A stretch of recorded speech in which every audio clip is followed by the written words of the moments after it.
Bonjour, vous êtes sur Radio Ems, on est au quartier de Lannou, je suis avec Soum et Sama de l'association Amaldiam. Alors c'est une association qui prône le bien-être, le bien-être en mettant en place des techniques donc de bien-être, beauté, tout autour de la socio-esthétique.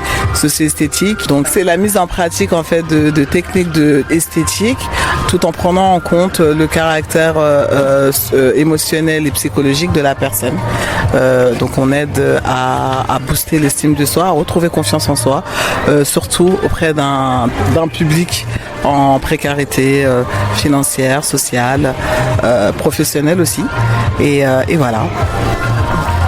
Je pense qu'elle a tout dit, et pour résumer, on est vraiment sur 3 grands axes: le bien-être, la parentalité et l'insertion. L'idée, c'est vraiment de faire prendre conscience de l'importance du prendre soin de soi, que ça soit plus un luxe, voire une option, mais un indispensable. Et pourquoi vous avez créé l'association? Vous vous êtes rendu compte qu'il y avait un manque?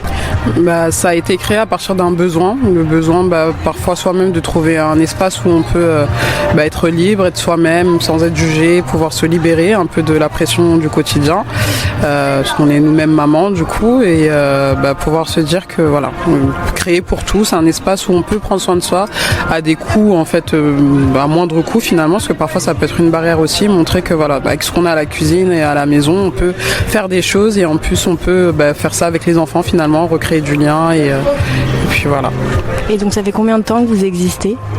On est sur notre 4e année où la demande elle est en exponentielle. Alors on dira heureusement et aussi malheureusement, parce que ça veut dire que la précarité se creuse. Comme disait Sama, faut pas que ça soit un luxe.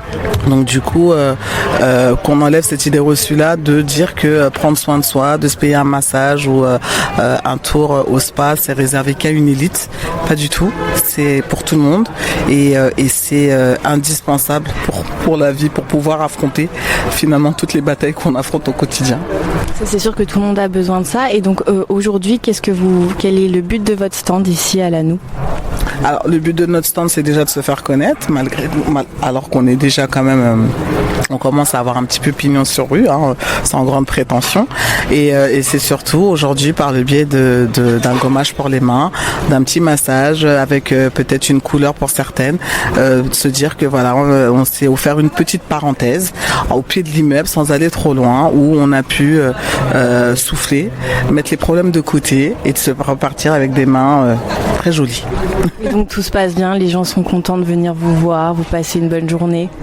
On passe une journée ensoleillée sous chaleur, merveilleuse, mais voilà, dans des conditions où ça va. On vient d'une semaine où on a eu de la canicule, mais on est vendredi, donc ça arrive tout doucement, mais on est content d'être là, et pour les peu de personnes qui sont passées, ils sont très contents d'avoir bénéficié des soins. C'est super, merci beaucoup. Merci à toi. C'est sans frontières quoi. On compartimente beaucoup. Par exemple là, on va dire sur les départements, sur les villes, et finalement c'est le même public, c'est la même détresse, c'est le même besoin de cette aide-là, de cette solidarité humaine, et elle est intergénérationnelle, elle est interethnique, elle est intercatégorie socio-professionnelle, et c'est là qu'on se rend compte que finalement on essaie de creuser des différences qui n'existent pas, et même au plus profond de nous-mêmes quoi. Merci. Se restaurer de l'intérieur par l'extérieur. Donc apprenez à prendre soin de vous, parce que c'est très facile. Voilà.